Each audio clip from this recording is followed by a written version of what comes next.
সাভারে ৫ খুনে জড়িত সন্দেহে ভবঘুরে সাইকো সম্রাটকে আটক করে জেল হাজতে পাঠিয়েছে সাভার মডেল থানা পুলিশ। বিস্তারিত ব্রিফিং করছেন সাভার মডেল থানা পুলিশ। বিস্তারিত জানতে আমরা সরাসরি যুক্ত হচ্ছি সেখানে। আমি এই মুহূর্তে রয়েছি একদম সাভার মডেল থানার ঠিক সামনেই কিন্তু রয়েছে, যেখানে কিন্তু গতকালকে দেখেছেন যে সরাসরি ব্রিফিং করছে। এখন আমরা সরাসরি ব্রিফিং এ চলে যাব, যে অতিরিক্ত পুলিশ সুপার আরাফাতুল ইসলাম তিনি কিন্তু সরাসরি ব্রিফিং করছেন। আমরা একটু ব্রিফিং এ চলে যাব সরাসরি ক্যামেরার মাধ্যমে। আপনারা সবাই যে বিষয়টি আপনারা জানেন, তারপরে আমরা 11/10 তারিখে 11/10/2025 তারিখে একই জায়গায় আমরা আরেকটি মৃতদেহ উদ্ধার করি। এই মৃতদেহটি একজন নারীর ছিল। এই নারীর বয়স আনুমানিক 30 বছরের মতো ছিল। একইভাবে আমরা 19/12/2025 খ্রিস্টাব্দ তারিখে আমরা আরো একটি মৃতদেহ উদ্ধার করি। মৃতদেহটি একটি পুরুষের মৃতদেহ ছিল, যার বয়স আনুমানিক 30 থেকে 35 বছর ছিল। ওই মৃতদেহটিও পুরা অবস্থায় আমরা পাই। এবং গতকালকে আমরা সর্বশেষ দুটি মৃতদেহ উদ্ধার করি। একটি মৃতদেহের বয়স আনুমানিক 13 থেকে 15 বছর মতো হবে, এবং আর একটি মৃতদেহ পুরুষের, তার বয়স আনুমানিক 20 থেকে 25 বছর হবে। এই মৃতদেহ দুটিও আমরা পুরো অবস্থায় পাই। রোজকার সাধারণ খাবার এখন হবে অসাধারণ। প্রাণ স্বাদের মশলা, স্বাদ বাড়ায়, ঘ্রাণ ছড়ায়। এছাড়াও গত 4/7/2025 খ্রিস্টাব্দ তারিখে আমরা মডেল মসজিদের সামনে একজন বৃদ্ধার মৃতদেহ পাই।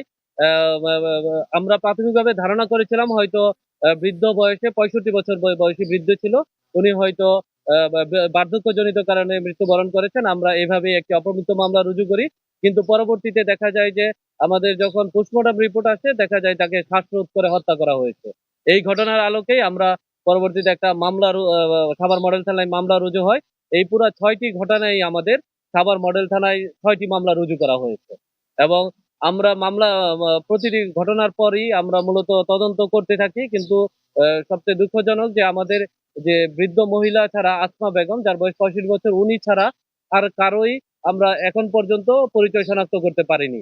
এবং পরিচয় শনাক্তের জন্য আমাদের যে ধরনের কার্যক্রম গ্রহণ করার কথা, আমরা সকল ধরনের কার্যক্রম গ্রহণ করেছি, কিন্তু কেউ এভাবে আমরা এখনো ছাড়া পাইনি।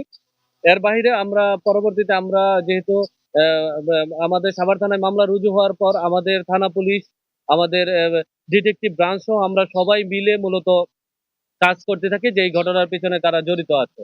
এবং আমাদের পুলিশ সুপার স্যারের নির্দেশনায় আমাদের অফিসার ইনচার্জ সহ তার যে টিম আছে, এই টিমের নেতৃত্বে আমরা নিয়মিতই আমাদের যে এখানে কমিউনিটি সেন্টার, এটার উপর নজরদারি বৃদ্ধি করি।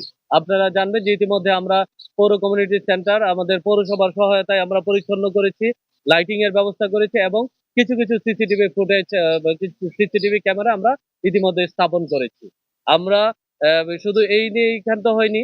আমরা যে ঘটনার আগের দিনও আমাদের যে ওই ইন্সপেক্টর অপারেশনের নেতৃত্বে একটা টিম এই যারা এখানে অবস্থান করে তাদের জিজ্ঞাসাবাদ করছে, এবং তাদের কোনো সন্দেহজনক কোনো কিছু তাদের চোখে পড়ে কিনা এই বিষয়গুলো তাদেরকে আমরা জিজ্ঞাসাবাদ করি।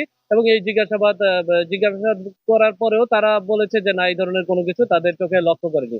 কিন্তু দুর্ভাগ্যজনক, আমরা যাদের জিজ্ঞাসাবাদ করেছিলাম তাদের মধ্য থেকেই আমরা পরের 18 তারিখ দুপুরবেলা, আপনারা জানেন যে দুপুরবেলা আমরা 2 জনের মৃতদেহ আমরা এখানে পাই। এই মৃতদেহগুলা পাওয়ার পর আমরা যেহেতু সিসিটিভি ফুটেজ আছে, আমরা সিসিটিভি ফুটেজ গুলা বিশ্লেষণ করি, এবং আমরা সিসিটিভি ফুটেজে বিশ্লেষণ করে একজনের অবয়ব আমরা লক্ষ্য করি, যাকে আমাদের সন্দেহের তালিকায় নিয়ে আসি। এবং তার নাম সে মশিউর রহমান খান উর্ফে সম্রাট বলে তাকে নিজেকে পরিচয় দেয়। আমরা তাকে আমাদের হেফাজতে নিয়ে আসি। হেফাজতে আনার পর আমাদের যে টিম রয়েছে অফিসার ইনচার্জের নেতৃত্বে, এবং এখানে সবার সার্কেল অফিসার হচ্ছেন, অফিসার ইনচার্জ, ইন্সপেক্টর তদন্ত অপারেশন সহ আমাদের সকলেই আমরা ইন্টেন্সিভলি তাকে জিজ্ঞাসাবাদ করি। জিজ্ঞাসাবাদের এক পর্যায়ে এসে আমাদের কাছে প্রাথমিকভাবে স্বীকার করে যে না, এই 6টি ঘটনার সাথেই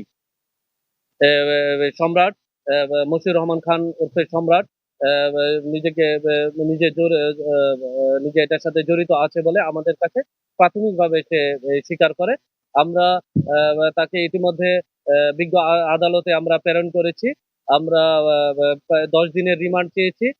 যদি এই ঘটনায় ওনার সাথে অন্য কেউ জড়িত আছে কিনা, বা এই ধরনের এই ঘটনার সাথে কোনো উদ্দেশ্য আছে কিনা, এই বিষয়গুলো যদি আমরা আদালত আমাদের কাছে আমাদের রিমান্ড মঞ্জুর করে, তাহলে পরবর্তীতে হয়তো আপনাদের সাথে ফলো আপে আপনাদের বিস্তারিত জানানো যাবে। ঘটনাস্থল থেকে কোনো আলামত পেয়েছেন কিনা?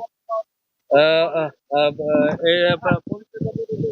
দর্শক, যেমনটি শুনছিলেন যে আসলে পুলিশের যে বক্তব্য, সেটি বক্তব্য কিন্তু আপনারা শুনলেন যে